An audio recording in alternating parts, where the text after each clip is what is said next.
हजुरहरूलाई थाहा भएकै कुरो हो, विश्व अहिले महामारीको चपेटमा छ र हामी सबैले एकअर्कालाई सहयोग पुर्याइराखेका छौँ र यो समयमा भारतीय नेपाली गोर्खा सार्की समाजले यति सराहनीय पहल चालिरहेको छ र हजुरहरूलाई त्यसको साक्षात् दृश्याङ्कन गर्न हामी लगिरहेका छौँ।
नमस्कार, तपाईँको शुभ नाम?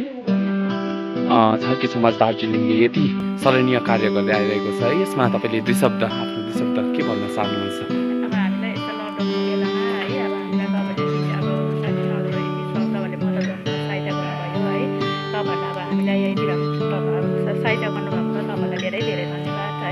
हामीले यति भए घरमा धेरै अब गुजारा भयो, राम्रो भयो, दिनुभएकोमा सबैलाई धन्यवाद। यस्तो समयमा सार्की समाजले होइन आफ्नोलाई सम्झेर खाद्य वितरणको कार्य जुन चाहिँ गरिरहेको छ है, र यसमा हजुरले आफ्नो दुई शब्द भनिदिन अनुरोध गर्दछु। हामी पुनः हजुरहरूलाई त्यहाँ दृश्याङ्कन गर्न लगिरहेका छौँ। हामी समक्ष आज हामीले मोट गरेका छैनौँ, हामी मोट विवरण हजुरहरू समक्ष पछिबाट अवस्था हो यो होइन। यस्तो समयमा पनि अब आफ्नोहरूलाई सम्झेर खाद्य वितरण गरिरहेको छ, यसमा तपाईँ के भन्न चाहनुहुन्छ? यसमा धेरै खुसी लाग्यो होइन। अब सबैले यस्तो महामारीमा सबैले बाँडिरहेको छ आज होइन। हाम्रो यहाँ सार्की समाजबाट पनि बाँडेको उसमा चाहिँ म धन्यवाद दिन चाहन्छु यो समाजलाई। नमस्कार, तपाईँको शुभ नाम? अहिले विश्व महामारीको चपेटमा छ होइन, हामी सबैले दुःख भोगिरहेका छौँ कुनै न कुनै किसिमले होइन। र यस्तो समयमा भारतीय नेपाली गोर्खा सार्की समाजले खाद्य वितरणको जुन कार्य गरिरहेको छ है, त्यसमा हजुरले के भन्न चाहनुहुन्छ? एकदम सही छ, यो गरेको राम्रो छ हो। हाम्रो सार्की समाज अझै बढेर जाओस्, यो खुसी लाग्दैछ हामीलाई होइन। हामी जतिसम्म अघि बढौँ होइन, सार्की समाजमा अघि बढौँ हामी भन्न चाहन्छु। यसमा धन्यवाद छ, यति नै खुसी लागेको छ मलाई। उहाँलाई पनि धेरै धेरै धन्यवाद दिन चाहन्छु दर्शकले। र हजुरलाई पुनः हामी नमस्कार, हजुरको शुभ नाम? र यस्तो समयमा पनि अब सार्की समाजले आफ्नोहरूलाई सम्झेर खाद्य वितरणको जुन चाहिँ कार्य गरिराखेको छ है, त्यसमा तपाईँले के भन्न चाहनुहुन्छ? यसमा धेरै राम्रो गर्यो अलिक हामी। हुन्छ, तपाईँलाई पनि धेरै धेरै धन्यवाद दिन चाहन्छु। मेरो नाम कालीमणि सार्की। आज भारतीय नेपाली गोर्खा सार्की समाजले यति सराहनीय कार्य गर्दै आइरहेको छ है। अहिले महामारीको समयमा विश्व है महामारीको चपेटमा छ होइन, हामी सबैले दुःख भोगिरहेका छौँ हो। अब आफ्नो समाजले यत्रो सामानहरू दिए यसमा चाहिँ धेरै धेरै धन्यवाद छ। हाम्रो समाजको जति पनि युवाहरू छ, नानीहरू, उहाँहरू सबैलाई धेरै धेरै धन्यवाद छ। र उहाँलाई पनि धेरै धेरै धन्यवाद दिन चाहन्छु। उहाँले यति राम्रो आशिष हाम्रो युवा जमातलाई दिनुभयो। हामी यस्तो सराहनीय कार्यहरू भोलिको दिनमा पनि गर्दै आज विश्व महामारीको चपेटमा छ है, र यस्तो समयमा पनि भारतीय नेपाली गोर्खा सार्की समाजले यस्तो सराहनीय कार्य गर्दै आइरहेको छ है। आज सबैले दुःख झेल्नु परिराखेको छ है, र यस्तो समयमा पनि आफ्नोलाई सम्झेर है खाद्य वितरणको जुन चाहिँ कार्य गरिरहेको छ समाजले, र यसमा हजुरले के भन्न चाहनुहुन्छ? धन्यवाद दिन्छु। अब यस्तो समयमा हामी सबैजनालाई नै तपाईँहरूले अब सहयोग गर्नुभयो होइन, सबैजनाले नै, र हाम्रो समाजलाई चाहिँ म धन्यवाद दिन चाहन्छु धेरै। उहाँ समाजको एउटा सदस्य भएर आफ्नो वक्तव्य राखिदिनु भयो है, र समाजले आउँदो दिनमा पनि यस्तै सराहनीय कार्य गर्दै लगिरहनेछ भन्ने हामी विश्वस्त छौँ, र भोलिको दिनमा पनि समाजबाट यस्तै कार्यहरूको अपेक्षा राख्दै। नमस्कार दर्शकवृन्द, हजुर सबैलाई ज्ञात भएकै कुरो हो, आज विश्व महामारीको चपेटमा छ। हामी सबै सङ्घर्षमा जुझिराखेका छौँ अनि यस महामारीबाट आफूलाई पन्छाउने कोसिस गरिराखेका छौँ है। यस्तो समयमा हामी एकअर्काको सहयोग गर्न तत्पर भइराखेका छौँ। आज भारतीय गोर्खा नेपाली सार्की समाजले पनि यस्तै सराहनीय कार्य हामी समक्षमा गरिराखेको छ, र आज हामी आएका छौँ भारतीय नेपाली गोर्खा सार्की समाजको समाजघरमा, र आज यहाँ सामान वितरण कार्यक्रम भइराखेको थियो, र आज हामी समक्षमा हुनुहुन्छ यहाँ भारतीय नेपाली गोर्खा सार्की समाजका कोषाध्यक्ष श्री विशाल सार्कीज्यू। उहाँलाई आजको कार्यक्रमबारे हामी 2 शब्द राखिदिनुहुन्न, साथै आज के कस्तो कार्यक्रम थियो अनि कतिजनालाई सौदा वितरण भयो त्यस विषयमा 2 शब्द राखिदिने अनुरोध गर्दछौँ। लगभग 2-3 हप्ताको बेला उसमा चाहिँ अब हामीले चारैपट्टि एउटा नाम लिस्टहरू उठाउनमा समस्या भयो, र मोटामोटी हामीले आज यहाँनिर 60 जनालाई है हामीले यहाँनिर खाद्य हामीले समाजघरमा नै हाम्रो दार्जिलिङ सार्की समाज दार्जिलिङमा नै अब वितरण गर्न हामी यहाँनिर सफलीभूत भएका छौँ है। र हामीले यस खाद्य वितरणमा चाहिँ अब तपाईँहरूलाई भन्न चाहन्छु कि हामीले के यहाँ दियौँ भनेर। सबसे पहिला त अब हामीले यहाँनिर चामल है, आँटा, तेल, अलिकति सब्जीहरू जस्तै कोपी, आलु, प्याज, टमाटर भयो तपाईँको, साथसाथै हामीले यहाँनिर न्युटेला, दाल, अन्डा है, यस्तो प्रकारले अब हामीले जे जति अब हाम्रोबाट गर्नु सक्ने थियो हामीले है, जे जति हाम्रोबाट हुन सक्ने थियो त्यो सबै हामीले यहाँबाट वितरण गरेको छौँ। र म यहाँ सम्पूर्ण हाम्रो सार्की जातिहरू दार्जिलिङ मात्रै होइन, खरसाङ, मिरिक, बिचनबारीदेखिको लिएर कालिम्पोङ सबैजनालाई हामीले यो एउटा जानकारी दिन चाहन्छौँ कि अब साथै हाम्रो यहाँ लोकल स्पेसियली यहाँ दार्जिलिङ वरिपरिका सार्कीहरूलाई हामीले म के भन्न चाहन्छु भने यो जति पनि हामीले के भन्छ खाद्य वितरण गरेको छौँ है, यो चाहिँ हामीले समाजको पैसाबाट चाहिँ होइन, हामीले यहाँ हाम्रै 1-2 जना सार्कीहरूकोबाट चाहिँ अब यसरी पैसा उठाएर चाहिँ हामीले आफ्नो गोजीको पैसाबाट चाहिँ गरेको है, र कोही पनि अन्यलमा नपरिदिनु होला कि अब समाजको पैसाले हामीलाई यहाँ खाद्य वितरण गरेर चाहिँ हामीले पाएन भन्नेहरूले चाहिँ अब अलिकति बुझिदिनु पऱ्यो, किनभने हामीले पर्सनली अब 1-2 जनाबाट पैसा उठाएर चाहिँ गरिरहेको है। र म उहाँहरूको नाम यहाँनिर भन्न चाहन्छु है। उहाँहरूको नाम यस्तो प्रकारले छ। अब सबैभन्दा पहिला अब यो कुरा सुन्ने बित्तिकै हामीलाई सहयोगको लागि अघि बढ्ने चाहिँ हाम्रो दिदी हुनुहुन्छ सुजाता दिदी, जो चाहिँ यहाँनिर बसिरहनु भएको छ है, यहाँ दिदी हुनुहुन्छ है, सुजाता दिदी हुनुपर्छ। त्यस्तै प्रकारले नै हाम्रो सेकेन्डमा हाम्रो प्रेसिडेन्ट हुन्छ सार्की समाजका प्रेसिडेन्ट यहाँ कृष्ण बर्मेज्यू है, उहाँ हुनुहुन्छ है। त्यस्तै प्रकारले अरूहरू पनि हुन्छ, उहाँहरू हुनुहुँदैन हामी समक्ष आज यहाँ, तर म नाम भनेर गइरहेको छु। एकजना हाम्रो सविता दिने हुन्छ जो चाहिँ बस प्रेसको त्यहाँनिर बस्नुहुन्छ, अर्को हाम्रो एडभाइजर हुनुहुन्छ बुद्धवी सार्की है, अर्को हुनुहुन्छ हाम्रो पप्पु रोकाज्यू प्राइमो भिलेजबाट, अनिता सार्कीमा पनि प्राइमो भिलेजबाट हुनुहुन्छ, हाम्रो सुमन सार्की यहाँनिर हुनुहुन्छ, यहाँ चाहिँ चामल तौलिन बसिरहनु भएको छ, उहाँ भाइ पनि हुनुहुन्छ है। अन्त साथसाथै अन्त यहाँनिर म पनि छु, मैले पनि अलिकति सहयोग गरेर चाहिँ आज खाद्य सँगसँगै अब अलिकति पैसा रुपियाँ दिएर चाहिँ आज हामीले एउटा प्रोग्रामलाई मतलब सफलीभूत पार्न चाहिँ अब हामी अब उस भयो है। त्यसको लागि म धन्यवाद ज्ञापन गर्दै चाहिँ प्रेसिडेन्ट साहबले केही दिने म अनुरोध गर्दैछु।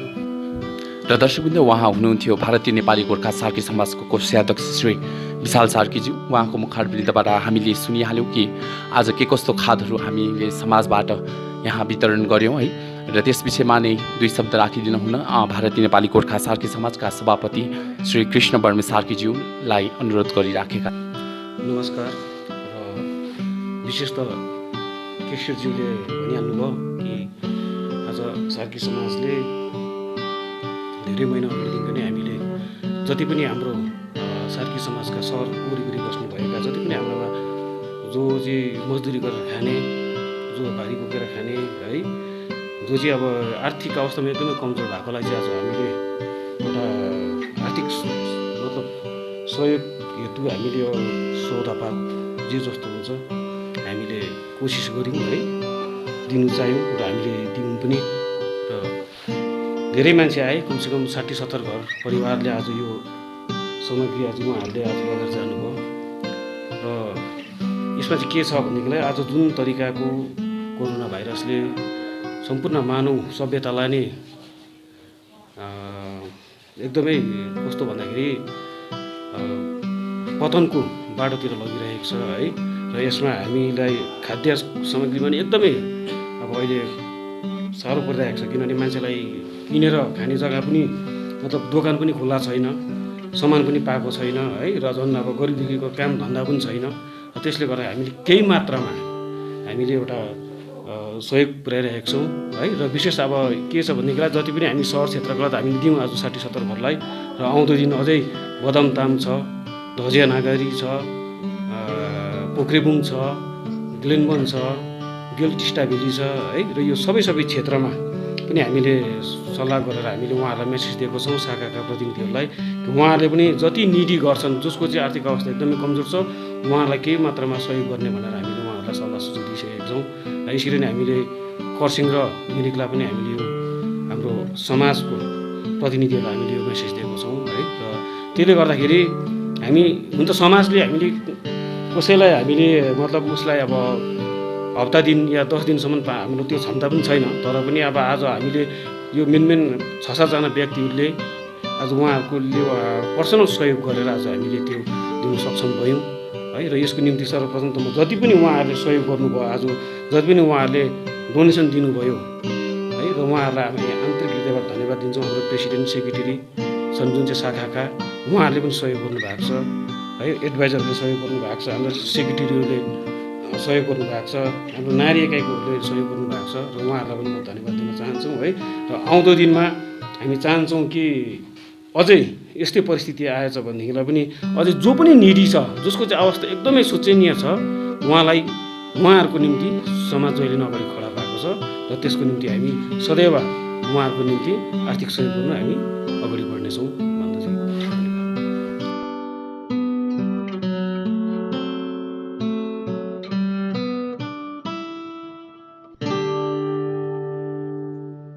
र दर्शकवृन्द, भनिन्छ मानव धर्म नै सर्वोच्च धर्म हो। आज भारतीय नेपाली गोर्खा सार्की समाजले यस्तो सराहनीय कार्य गरिराखेको छ, हजुरहरूले देखिरहनु भयो है। र आउँदो दिनमा पनि यस्तै कार्यहरूको अपेक्षा राख्दै म यहाँबाट हजुरहरू समक्षबाट बिदा लिन चाहन्छु। धन्यवाद।